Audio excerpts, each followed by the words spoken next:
장동혁 국민의힘 대표가 계엄 13개월 만에 계엄에 대해 공식 사과했습니다. 당명도 바꿀 수 있다고 했습니다. 하지만 윤석열 전 대통령을 비롯한 내란 세력과의 단절은 일절 말하지 않았습니다. 장 대표는 개혁신당의 상징색인 주황 넥타이를 메고 나왔습니다. 첫 소식 한민정 기자입니다. 장동혁 국민의힘 대표는 12.3 비상계엄에 대한 분명한 입장을 밝히겠다며 회견을 시작했습니다. 2024년 12월 3일 선포된 비상계엄은 상황에 맞지 않는 잘못된 수단이었습니다. 그 책임을 무겁게 통감하고 이 점 국민 여러분께 깊이 사과드립니다. 당 안팎에서 지도부를 향해 계엄에 대한 사과와 쇄신 요구가 잇따르면서 입장을 공식화한 겁니다. 하지만 반성하고 사과한다면서도 윤석열 전 대통령과의 절연은 언급하지 않았습니다. 대신 사법부와 역사에 맡기고 계엄과 탄핵의 강을 건너겠다고 했습니다. 과거의 일들은 사법부의 공정한 판단과 역사의 평가에 맡겨놓고 계엄과 탄핵의 강을 건너 미래로 나아가겠습니다. 청년 중심과 전문가 중심, 국민 공감 연대 3개 축으로 당원 주권 정당을 만들겠다는 당 쇄신책도 발표했습니다. 당명 개정을 추진하겠다고도 했습니다. 장 대표는 12분간 준비된 회견문만 읽은 채 질의응답은 받지 않고 자리를 떴습니다.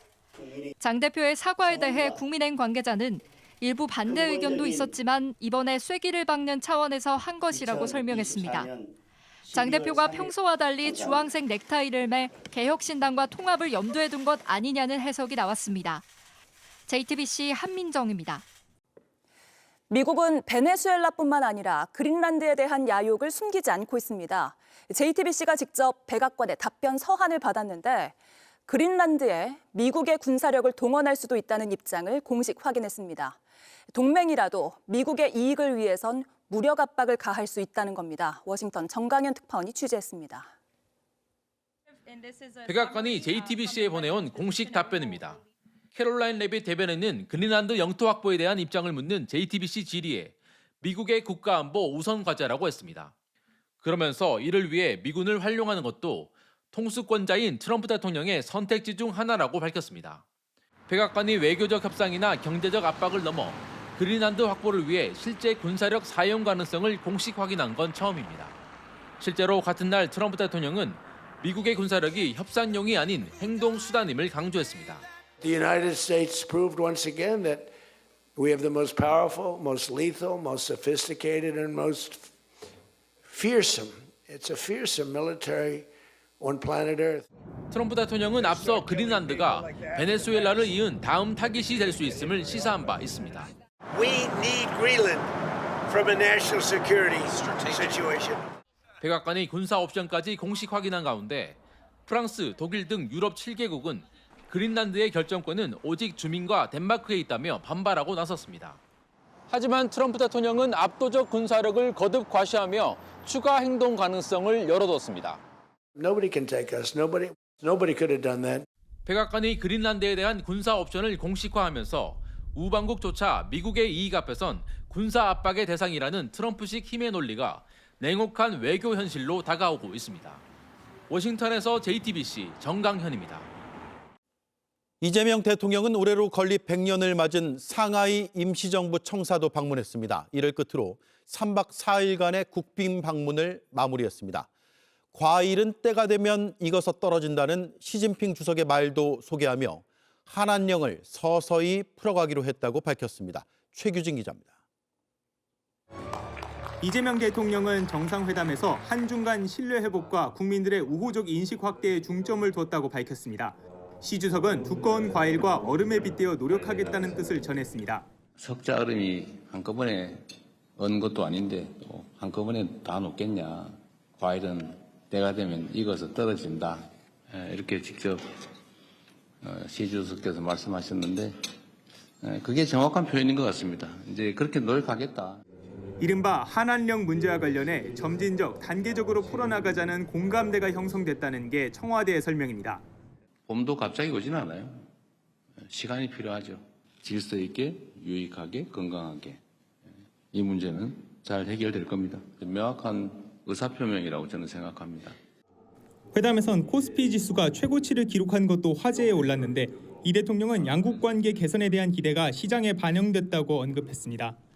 전날 차기 지도자로 유력하게 거론되는 천진잉 상하이 당서기를 만난 이 대통령은 양국 청년 창업가들과 만난 자리에서도 미래 협력을 강조했습니다. 이어 상하이 대한민국 임시정부 청사를 찾았습니다. 김구 선생 탄생 150주년과 임시정부 창사 100주년을 맞아 두 나라가 국권 회복 과정에서 함께했던 역사도 부각했습니다. 독립과 해방을 향한 중국과 우리 대한민국 구성원들의 이 치열한 투쟁은 역사의 길이 남아 양국 유대와 연대에 큰 뿌리가 될 것입니다. 8년 만에 국빈 방문에서 한중 관계 회복에 충분한 토대를 만들었다는 평가가 나옵니다. 이제부터는 실질적인 성과를 내야 하는 숙제가 남았습니다. 상하이에서 JTBC 최규진입니다. 대학병원에서 암 진단을 받고 한쪽 신장을 완전히 제거했는데 떼고 봤더니 암이 아니었다. JTBC에 들어온 제보 내용입니다. 환자가 항의를 하자 돈을 바라는 거냐는 당황스러운 반응이 돌아왔다는데 의사는 오진이 아니었다며 부인하고 있습니다. 임지은 기자가 단독 보도합니다. 60대 남성 한모 씨는 지난해 10월 소변을 잘 보지 못해 서울의 한 대학병원 응급실을 찾아 CT와 MRI 등 정밀 검사를 받았습니다. 의료진은 심한 염증일 수도 있고 암일 수도 있다고 진단했지만 담당 교수의 판단은 달랐다고 합니다. 암입니다 라고 단정적으로 얘기를 하는 거예요. 수술하고 절제를 해야 됩니다. 달라질 수 있다. 이 말은 저한테 전혀 안 했죠. 일주일 뒤 오른쪽 신장 전체를 제거하는 로봇 수술을 받았습니다. 복부에는 약 11cm의 절개 흉터가 남았습니다.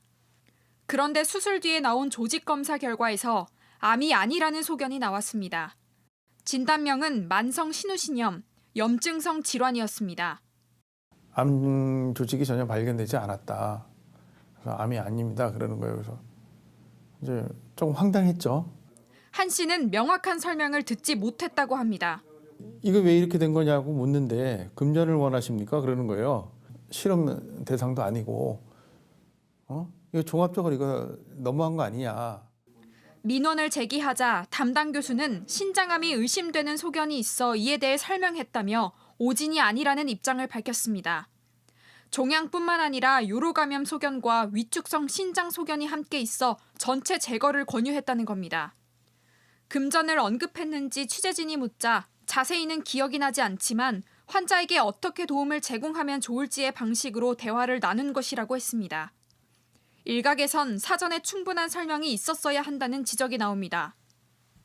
수술 전 조직 검사를 한 후에 수술을 받을지 여부 등에 대해서 상세하게 설명을 하고 환자가 이를 충분히 생각한 후에 자기 결정을 할 수 있는 기회를 부여해. 한 씨 측은 민영사상 법적 대응을 준비하고 있습니다. JTBC 임지은입니다. 지리산 나무를 베고 골프장을 짓는 현장을 보도한 게 3년 전입니다. 보도 뒤 사업은 취소됐지만 망가진 숲은 되돌리기 어려워 보였습니다. 그 숲에 생명이 다시 싹트기 시작했는데 밀착 카메라 이상엽 기자가 가봤습니다.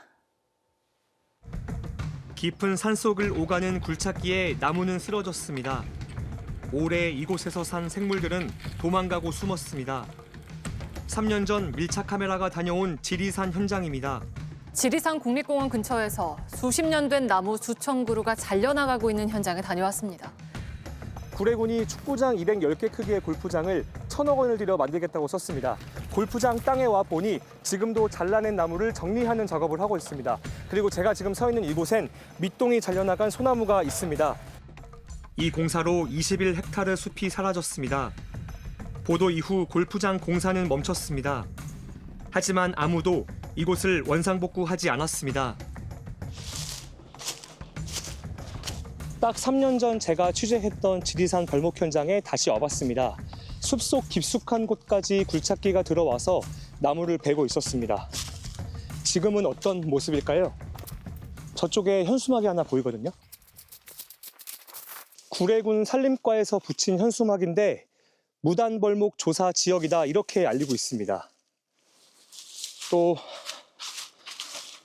땅을 잘 살펴보면 야생동물 배설물도 쉽게 확인할 수 있습니다. 조금 더 안쪽으로 걸어가 보겠습니다. 원래 숲이었던 곳이 지금은 이렇게 텅 비었습니다. 또 안쪽에 살펴보면 동물 발자국도 잘 보이네요. 인간이 파괴한 숲, 어떤 결과가 벌어질지 우리도 알고 있었습니다. 지리산은 또 구례 국민의 산도 아니고 그리고 지금 세대의 산도 아닌 민족의 영산이라고 그러잖아요. 국립공원 자체가 뭔가 훼손될 수 있다라는 생각이 들었고요. 그런데 인간이 손대지 않은 3년 동안 자연은 스스로 치유했습니다. 자생종인 쌀이류, 북나무, 졸참나무 이런 것들이 아주 밀도 높게 자라고 특히 다시 맹아나 이런 움싹 등으로 재생되고 숲은 천천히 그리고 오롯이 채워졌습니다. 저 숲을 우리가 다 심지 않았잖아요. 자연은 뭐 스스로 그러하다라는 뜻처럼 인간이 관심을 가지고 그냥 보아주기만 하면 그 안에서 있는 생명력들이 자라나서 수달, 담비, 삭, 팔색조 등 천연 기념물과 멸종 위기종도 돌아왔습니다. 수다리는 우리는 봤어 직접. 어떻게 생겼어요? 또 쥐 모양의 쥐대기가 이렇게 매끄러미하고. 먹이사슬이 회복되기 시작했습니다. 국립공원 차가 왔더란 게. 어머니 그게 어떤 동물이에요? 곰. 이거 사는데 가슴에가 것이 반달도 있고 왜 그런 것도 안 생각고 골프장을 만들려고 하냐고요. 자연의 힘입니다. 숲은 어찌 보면 공존보다도 그들의 집이고 우리가 잠시 들어가서 빌릴 수 있는. 지리산은 예부터 생명의 산으로 불려왔습니다. 그 생명, 인간이 파괴하고 헤집었습니다. 손대기보다 잘 지켜보는 게 더 중요합니다. 밀착 카메라 이상혁입니다. JTBC 뉴스를 시청해 주셔서 고맙습니다. 저희는 저녁 6시 30분 뉴스룸에서 뵙겠습니다.